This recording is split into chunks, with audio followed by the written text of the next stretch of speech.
Ladies and gentlemen, my name is Parallax Abstraction, and welcome to Retro Flashback, showcasing my desktop for a new generation.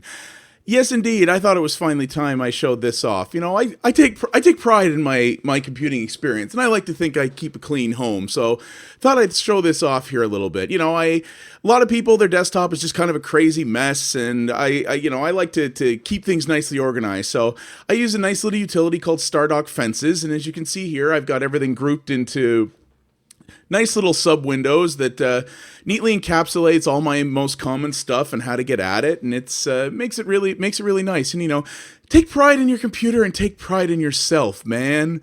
You know, you look out for this stuff, and you know other things will follow, and life's natural flow will just progress. All right, never mind. Enough with that hippie crap. Just thought that'd be kind of fun here. I'm doing a little bit of a different recording setup today. The game we're going to be talking about today, my normal software doesn't hook into, so I'm using something different, and I'm just recording my desktop, so thought I'd show that off here. But what are we talking about today? Well, we are talking about Balls of Steel, which, strangely enough, I didn't realize has been available on GOG.com for quite some time now. This is, well, I haven't talked a lot about pinball on this channel yet. I plan to do it a lot more because I am a friggin' I'm a video pinball nut. I'm a regular pinball nut. I love friggin' pinball. And I definitely want to talk about that stuff some more. Pinball and shmups are the two things I really want to do more of. And this is actually one of my favorite video pinball games of all time. It actually came out in the 90s. From 3D Realms, if you can believe it. For some reason that I still don't understand, they actually created a sub-label, as you can see it right here, called Pinball Wizards, which I presume was going to be a sub-label exclusively focused on video pinball, which is a really weird niche to get into even back then. And, well, this is the only game it ever put out. Pinball Wizards kind of quietly folded afterwards, but the developer, interestingly enough, a small two-man team from Australia called Wildfire Studios, actually still exists to this day. And as you can see, here's their website here. They made this. They made another couple of pinball games, including one licensed by Kiss, actually, which I have in a box behind me. That was really, really good. Then they made like some horse racing software for like casino gambling games. And now they're making some small games for mobile platforms and things like that. But they're still kicking, which I think is really, really cool. And they're still at it. So, but they also made some kick-ass pinball games, and that was sort of the thing that got them started. And they were really, really good at it. And I was really happy to see this come out. You could buy this on the 3D Realms website, but it was a completely unoptimized version that ran. This came out in the era of like the Pentium 1. And it ran way, way too fast on modern computers. It was basically unplayable. And then they came out with the version on GOG, which actually uses a third-party launcher here called Balls of Steel Loader that somebody wrote, an individual wrote. I should give him credit, actually. Unfortunately, his website doesn't always come up on my machine for some reason. I don't know why. But anyway, so they use that with this, which makes it run like a top. It runs at the proper speed. It scales correctly and everything. You see it's in a window here, but bear with me. We're going to change that in a minute. All right. Also, there's some funny things here like, you know, order now. Yeah, not so much. If you got this game from a friend or coworker or anywhere else without paying for it, then you have an illegal copy, punishable by federal laws. Yeah, sorry about that. No, I actually paid for this. Paid for it back in the day, too. So, there's not much else to this. There are options. This is a little bit weird. You can change the music and sound effects volumes for the table. This master knob here is actually the volume for the launcher, not the rest of it. There's also a parental lock. I don't know what that is. That's really weird. I guess there's a... I don't know. That's very strange. So you could adjust the screen detail, change the dot panel. A couple little things you could adjust here. You can also change the keys that you use for everything. You can rebind them, which is kind of cool. As you can see, there's high score tables here. They are only local. Another interesting fact about this game, when it first came out, It actually had online leaderboards. It was probably one of the earliest games in history to have online leaderboards, and it used a third-party website that they partnered with, if you can believe this, called worldscores.com. I had an account there. I posted a lot of different scores to it, and it was supposed to be a leaderboard platform that companies could license. This is long before Xbox Live and PlayStation Network and Steam and all that jazz. And that was supposed to be the idea behind it, and it never went anywhere. It only got support for 3 games, this and 2 other games that nobody ever played.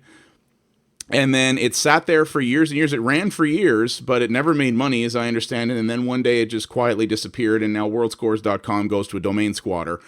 So obviously there's no support for that in this, but there are local high score tables, as you can see here. Okay, so what do we got for table selection? Well, almost all these tables are original except for one, which we'll get to. So we have Barbarian, Dark Side.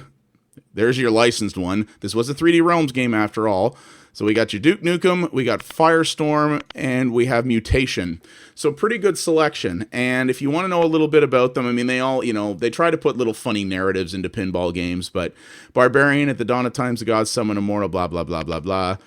Dark Side is about alien infestation. Barbarian is, like a, heroic quest kind of thing. Duke Nukem is Duke Nukem.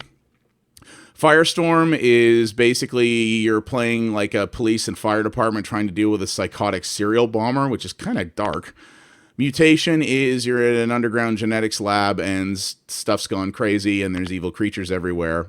Stuff like that. It's all pretty straightforward. And it actually has rules here, so there are a lot of all these. This is what I love about these tables. They all have different missions and events and other things like that, which is really, really cool. So this is all explained here. And you've got difficulties. So the difficulties are pretty straightforward. In regular mode, oddly enough, in regular difficulty, this game plays with 5 balls instead of 3, which is a little unusual, but kind of cool in its own way. So you have regular mode is 5 balls. You can earn extra balls. You have an end of game match thing, which basically, a lot of pinball machines did this. It shows a 2-digit number, and if it matches, you get a free play.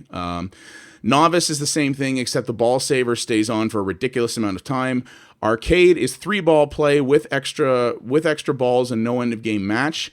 And tournament mode was supposed to be the mode you used if you were submitting to world scores, which basically means there's no match, no extra balls. You get points instead of extra balls. And that was supposed to make a level playing field for submitting to online leaderboards. But there is no world scores in this. But it's extra challenging if you want to do it. All right, let's dive into this. So this is really nice. So the loader here is in a window, but if you want to play, you hit something, it appears in a window. All you do is hit the F key, and it instantly scales to whatever your desktop resolution is. And the nice thing about this is this game holds up really, really well visually, as you can see here. It's all 2D art, all hand-drawn, I presume. And as you can see, it still looks really bloody good. Because it's not 3D, the visuals hold up really well. It is a little bit of a cartoony art style, but I really, really like it. I think it still looks great. This is still absolutely playable today.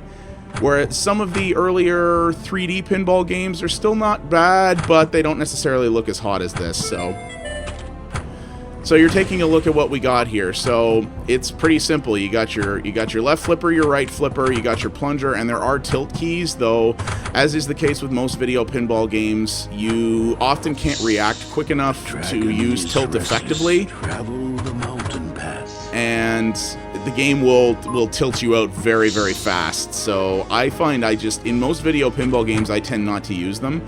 That is probably to my detriment. If you were to use them, you'd probably have a bit more luck. And as you can see here, most of the tables have ball locks, so you have multi-ball. This is what I love about these tables is they're busy, but there's tons to do in all of them. Like, you're constantly getting big rewards. There's tons of ramps. There's tons of mini games. A couple of the tables actually have dot panel mini games, which is to say they're little mini games where you're actually just controlling something in the score display, not directly completing the mini games with the ball. They have multi-ball. They all have really, really cool environmental hazards. Large animated set piece creatures, like you saw the dragon here. and you'll see the ones in the other arenas as well.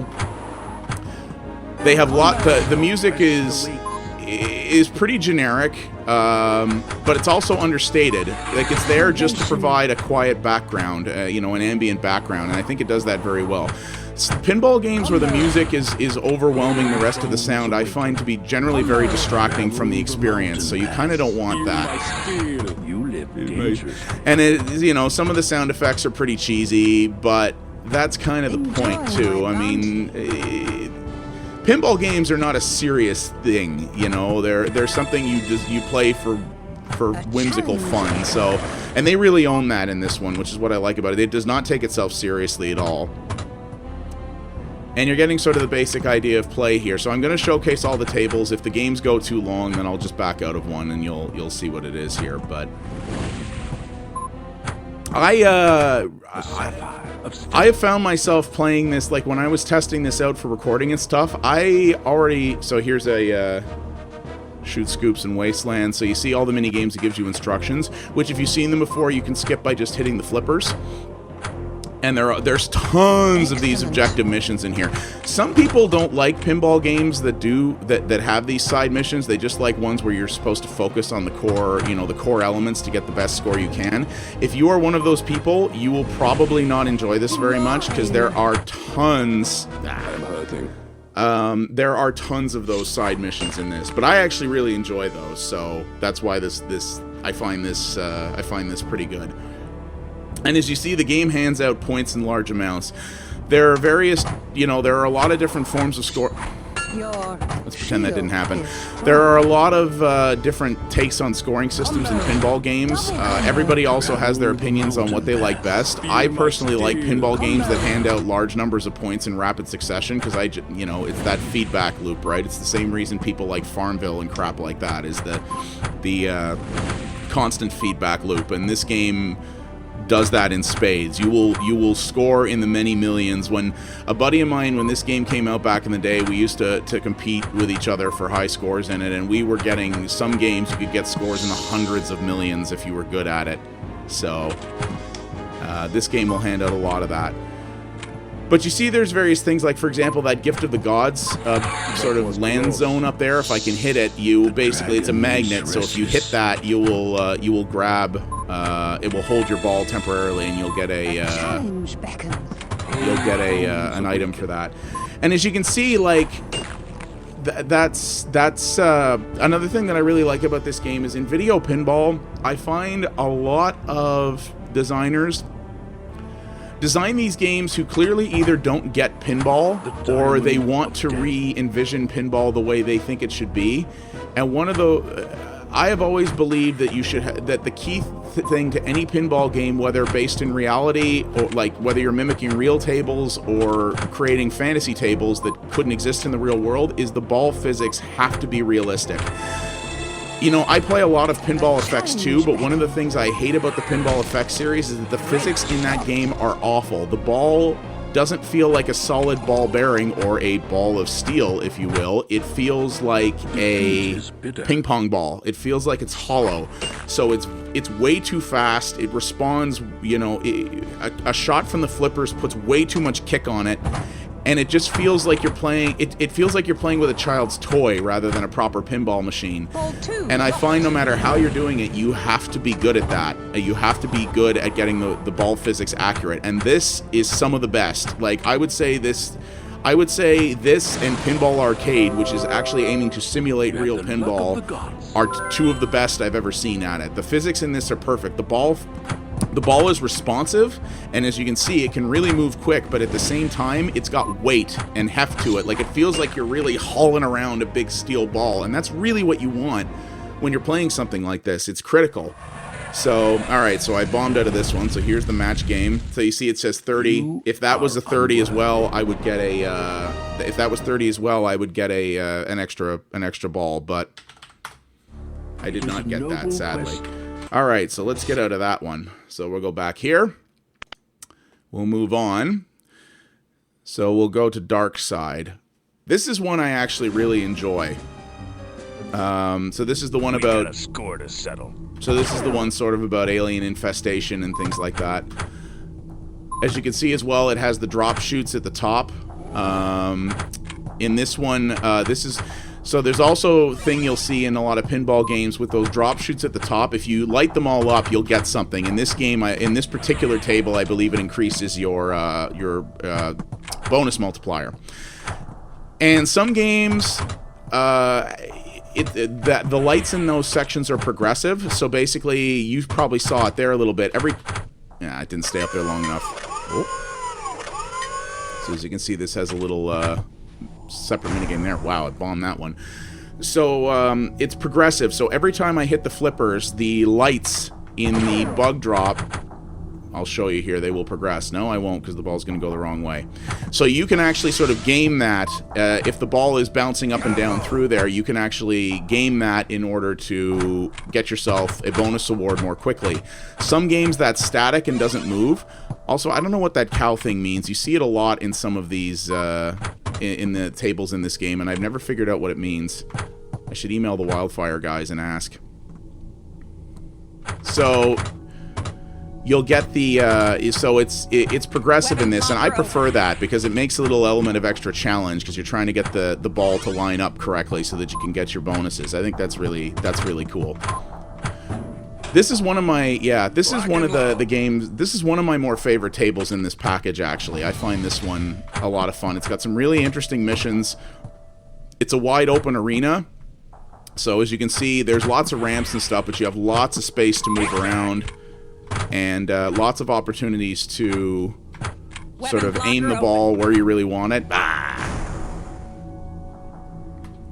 You can also, as you can see there, if you hit the flipper buttons, you can quickly skip through the bonus tally if you don't want to sit and see that. Because if you have a ball that goes on for a while, you can get a lot of stuff going on there.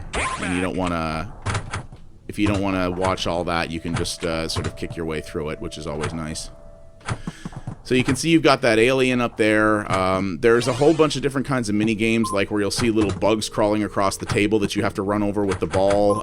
There'll be the smaller versions of that big red alien who will block all the ramps, and you have to try to hit them all as quickly as you can to take them out. Things like that.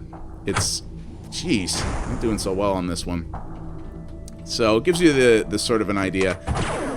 What I really like about this package is the variety. You know, every one of these tables is... ×2. So there you go. You see, I'm moving that around, so I got my combo increase. And if the ball, if the bumpers up there are being nice, you can get really far in there. Oh yes, there's the...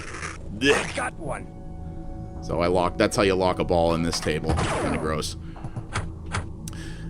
What I really like is the variety, and it really amazes me that this game was made by such a small team because they clearly understand how to make unique pinball tables, and every one of these, some pinball packages really do feel like variations on the same theme, but every one of these tables is wholly unique. Very different settings, very different sound design, very different minigame types, very different score progression.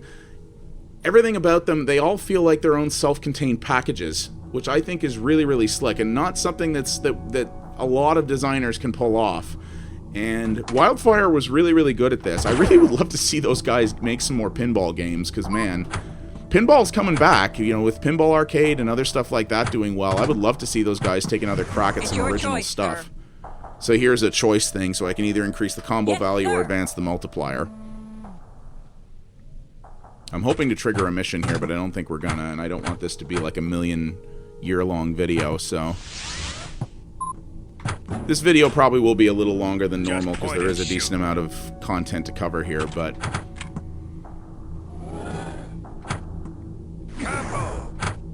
And you see, you can combo if you can stack up your ramp runs. In every match, you can get combos, scores from just chaining ramps together. Which, at one point in time, I was really good at that. I used to be able to get combos going almost indefinitely back in the day with this game, but it's been a while. I got to relearn this. But I used to be quite skilled at that. My friend and I, we played so many hours of this game back when it was new that it was rather terrifying how good we got at it. We were like competitive grade. I know we were scoring pretty high on world scores back in the day. So that's it for this one.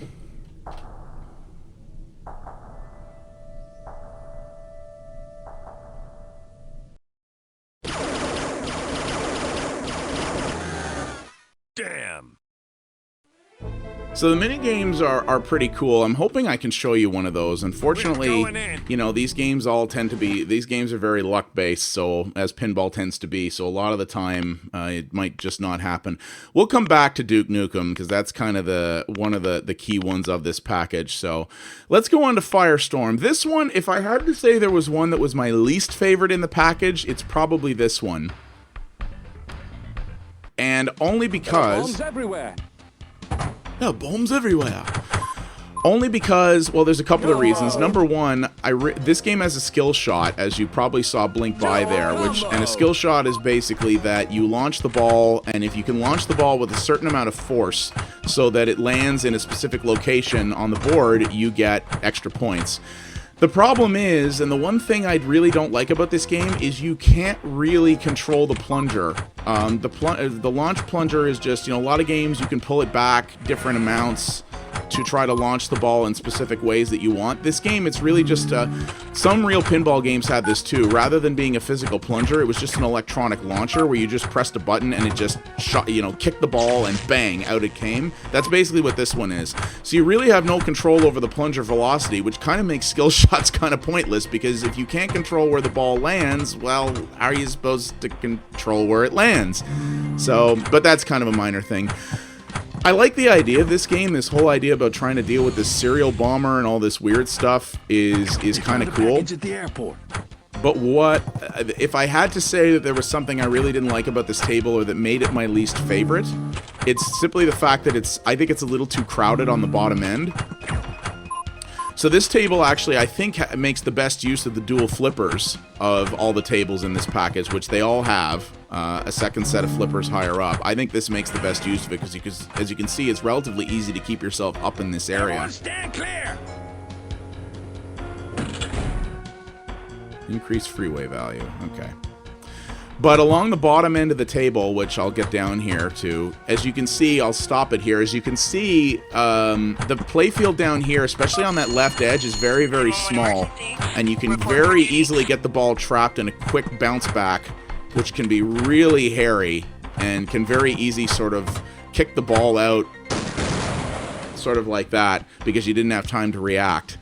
Now, that was probably by design and intended to make a little bit of extra challenge, and that's cool, but me personally, I tend to prefer more open playing fields. I tend to like to have the freedom to really move the ball around and get a lot of just have a lot of open space to really sort of direct and finesse it where you want it to go, and I find in this table, on that whole left edge, it's very difficult to do that. I still like this table. I'll still play it quite a bit. It's just, like I said, if I had to choose a table that was probably my least favorite, it would probably be this one, mostly for that reason. And the skill shot thing, because, yeah. I do find it weird that they didn't give you the ability to have an adjustable plunger in this game. I'm not sure what the decision was behind that. Certainly wouldn't have been hard to do. So you're getting sort of the idea of this one here. But this table's kind of cool. Like, it's very, very bright, very colorful. I mean, the thing I like about this is all the tables in this game. Oh, bugger. HQ's on fire. So here's a mini game that I can show you. Extinguish all the burning buildings. Didn't actually say how, but... Oh, I did it. At least on that one. What else is burning? Is the airport burning? Oh god, everything's burning. The power plant's burning. Oh jeez. Boat dock is out, so it looks like I'm just supposed to hit the building. The freeway's burning? How do you set a freeway on fire? I guess the cars are on fire? I'm actually doing okay here. Maybe I'll complete this. So the nice thing about these mini games is you can still get wicked bonuses out of them even if you don't complete them. So if you fail out before you complete one, you can still get a big amount of points for it. I might get this one. 20 seconds to put out the airport. I can put out an airport fire in 20 seconds? Hells yeah, I can. But maybe not. We'll see. So you sort of get the idea here. Everything is themed around the idea of the table. And, I like these tables, the fact that they're very bright, they're very colorful. This one in particular has that blown out orange. Got a lot of points for that, though, as you can see. Like I said, this game hands out points in spades. So you see, I'm up to 46 mil on my third ball already. There's, again, the skill shot that you can't really get. But you got this bright orange firescape down here. You know, the artwork is kind of whimsy. Like, you got the creepy eyes up there from the bomber and the bomb squad guys, things like that. I like that. I really like the look of this game. I really like their strong use of color in it. And like I said, it looks good today. Like, this game came out in the late 90s, and it still looks really, really good. You know, you can look at a lot of older games these days and go, ooh, this may still be a good game, but it has not aged well. This has aged great. If this game were to come out today on a modern platform looking like this, I'd be impressed. I'd be like, this looks friggin' fantastic, because it's 2D art. And 2D art, actually, if it's done well, actually ages well, whereas 3D tends to technologically date itself very quickly. Super combo! Alright, now I'm getting the combo stacks. So yeah, like I said, this, if I had to pick one that was my least favorite, it would probably be this one, but I still like this one a lot. I think the mini-games in it are interesting. I'd actually forgotten about that burning building one. That's kind of a cool one. And it's a neat idea, you know. I don't know if in this day and age someone could get away with making a new original table about a serial bomber in an urban area. Maybe that wouldn't go over so well, but I think this still plays really well. So you get the idea of this guy. So I think we'll just bail out on this one, even though I'm doing pretty well points-wise. So let's go back and switch out of that. And we'll move on to Mutation. This one's pretty neat as well. Now this has that you can see here, the arena is a little more constrained on the bottom, but it's definitely a lot bigger than the other one. You can see the big animated thing in this is that creature up in the left there. Nominal. So you can see here, this one's neat because you can actually choose your skill shot. So the Atom Smasher, the Air Ductor, the Accelerator, Orbit. So they're different difficulties and obviously award much different values if you can pull it off, which I think is pretty neat. I completely screwed that up, as you can see, but that's another unique thing to this package, and I think to this table actually, is the ability to choose your own skill shot. That's really cool. I don't think this is the only pinball game that's done that, but it's not something you see very often, and it's a cool idea. Something that you actually could do in a real pinball table if you wanted to, but you don't see very much, especially not in ones designed to get quarters out of you. It's got me! So there's something you could only do in video pinball.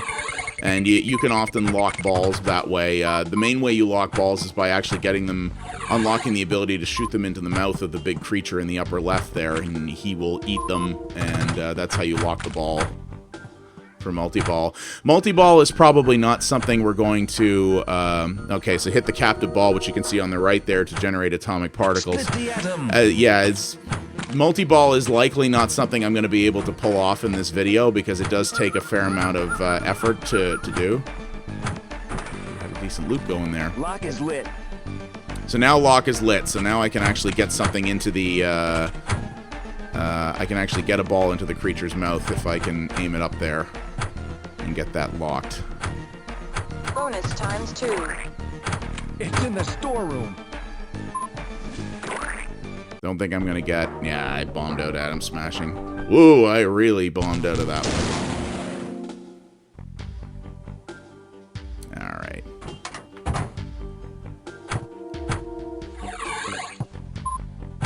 Alright. So this table, actually, I like because the ramps are... so here we go. So there's the lock ball there. I find that set piece is the one that's probably the least well animated, but... Yeah, it's kind of supposed to be. It's a massive blob of slime, right? So, I mean, that's kind of reasonable, I suppose. The cyclotron is ready. What I really like about this table is that it's very, very fast. As you can see, there's a lot of long sort of ramps with slow bends in them. So you can actually get the ball moving pretty darn quick along here, and you can really get some killer loops going that can really, really get the ball moving at a decent pace. And I like that about it. I like the fact that It's very fast, but it's also... Super pops. Oh yes, they don't call them bumpers, they call them pops, the things here. But I really like the fact that, yeah, if you're good, you can get the ball moving really, really fast, and as you can see here, and really get it sort of chugging through the loops with great velocity, which I really like. If you're good at it, it can just get dizzying, which I think is really, really neat. And you sort of get the idea here. And this mission has Skill shot. well, there I actually pulled the 1 million skill shot off. So we at one point in time back in the day, my friend and I were actually really good at consistently hitting the skill shots in this level too, because we just had the sort of pattern memorized down so well. But that was a long time ago, and I was a lot younger then, so what can I say? And there's some interesting mini games in this one, like a weird variant on multi-ball where the balls come out they all look like these sort of disgusting spores, and you're supposed to try to shoot as many of them into the waste chute as you can to collect them, and you'll have many of them on screen at once, and if you don't shoot them in there quick enough, they just kind of explode in this really gross fashion, and you lose them in that situation. So you want to try to get as many, the more you get in, the better your score.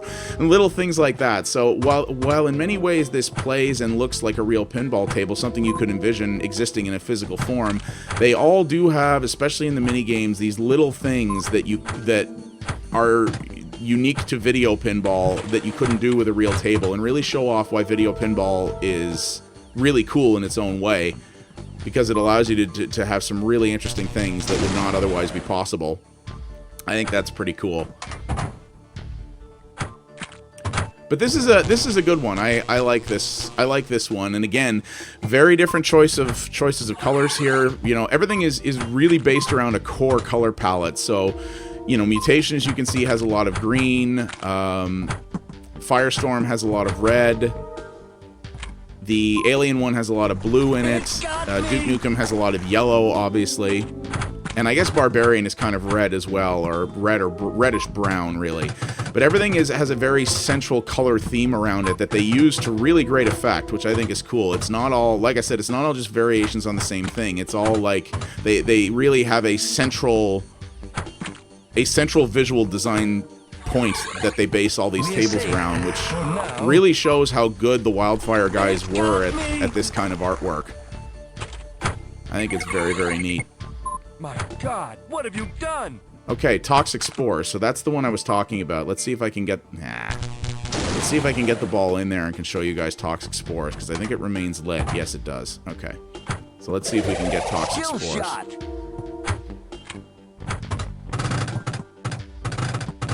Now, you know how this works. Oh, here we go. Now, as you can see here, this is one thing that's kind of a bummer, but this is... I believe you can adjust this... from the launcher or from the main menu, is that when you go into multi-ball, so that you can see the entire field, it does this split off, so it basically scales the play field so that it takes up the whole screen. And the reason it does that is so that you can keep track of where all the balls are, because otherwise it would be bloody impossible. If it was only focused on one of the balls, it would be very hard to track everything. So this is what it does, and needless to say, it's not the most ideal thing. You've got this massive static image taking up half of your screen, along with the score panel, and that's kind of it, which I believe this can be, you can tweak this behavior from the launcher. If you want the easiest, sort of most manageable way to do multi-ball, this is kind of how you have to do it, but I believe you can adjust how it does that. So if you don't like having everything shrunk down like this, you can deal with that if you want. Hey, it's pretty good on that. So I was hoping to get some sort of multi-ball situation so I could show you guys how it manages that.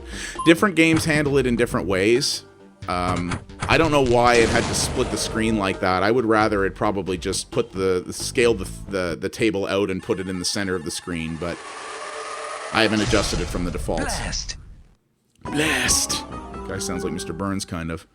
Alright, so that's that one. So, last but not least, of course, is, well, the reason this is a 3D Realms game. So, this is actually a really good table. Got that music, of course. This is actually a pretty fun table, as long as you don't mind Duke Nukem humor. If you are someone who has kind of outgrown that to a point, which a lot of us have, especially if you played Duke Nukem forever like I had to, then, you know, like one of the things he'll say sometimes when you launch a game is, "Now I have time to play with myself." I can do a half-decent Duke Nukem voice sometimes, so... So if you're not big onto that, then, you know, that may be a bit of a turn-off for you, but... Duke Nukem's sort of casual misogyny is not really on display on here very much, at least. Well, the match game kind of is, but it's very minor and not something I would get upset about. But... And as you can see, this is absolutely loaded with sound effects from the game, and Duke Nukem voices a lot of the stuff like combo, you know, stuff like that. So that's really nice. It's a nice touch that they got John St. John in here to do voices for it. I think he actually does a lot of the voices for the other tables too, though I can't be sure of that. So, as you can see, this is another wide open table. If anything, I would say that this table maybe is sort of the least featureful. I would say that this table maybe has the least amount of stuff on it in terms of objects and things like that. But despite its simplicity, I think in comparison anyway, I think it plays really well. I don't know if this table was sort of thrown in at the last minute or not. I don't know if sort of 3D Realms was always the publisher on this game, or if they came in late and maybe went, "Hey, why don't you guys do a table for Duke Nukem because we're 3D Realms and it'll help sell copies," which it undoubtedly did. I'm not sure, but it does feel like, just looking at it visually... Oh, here's a minigame.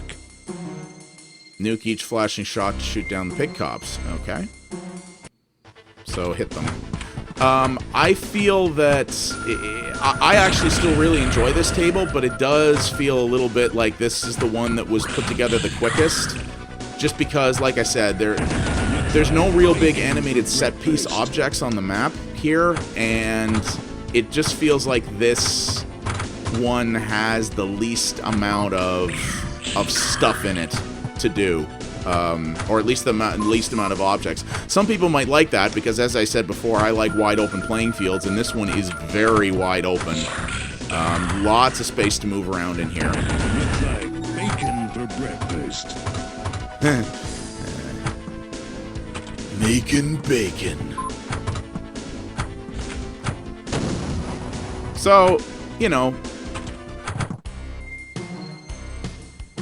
So you sort of are getting the idea here. This one is definitely maybe the most sparse table, but I actually really enjoy it. It's not my favorite one. I still think probably Dark Side is my favorite table. But I like that it uses all the different elements of the games. You know, it has the pig cops, it has the teleporter, it has the fans that you break to get into the... it has key cards, which I find really amazing that they got the key cards. You know, they found a way to work key cards into a pinball game. I think that's pretty cool.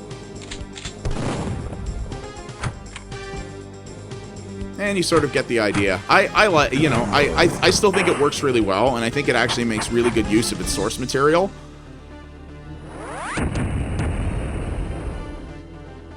I would say that this has some of the best dot matrix animation in it. What a rush. What a rush. Steroids mode. Use fast steroid ball. Oh, right. This is hit a whole bunch of stuff, but you have a ball that's on steroids. Another thing you can only do in video pinball, as you can see by the look of the ball right here. You know, again... Wow, okay, it survived. But as you can see, it's like this was one of the high-end pickups in the Duke Nukem game. They found a way to use it that's actually pretty cool. And again, this is something you couldn't do in real pinball. I mean, maybe there's a way you kind of could, but by using a different ball type, I guess. But I don't know. Probably wouldn't work out that well. I'm not doing very well with it, but you get the idea of this minigame anyway. So, I think it's cool. There we go. Got a steroid bonus. don't think I'm going to get it awarded, though.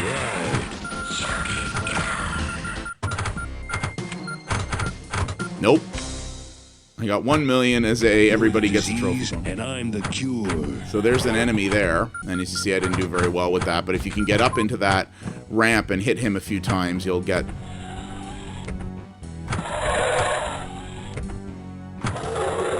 Got him. Got something for that. I think I missed it, but... So at any rate, you guys, I think, get the idea of what this package is. I think this is an absolutely fantastic package. I do think it is one of the best video pinball games of all time, and there are not, you know, especially from the olden days, there is not an insignificant selection out there. Okay, this is video mode. So as you can see here, this is a video-only thing. You're probably hearing me mash my keyboard, sorry. You have to... There.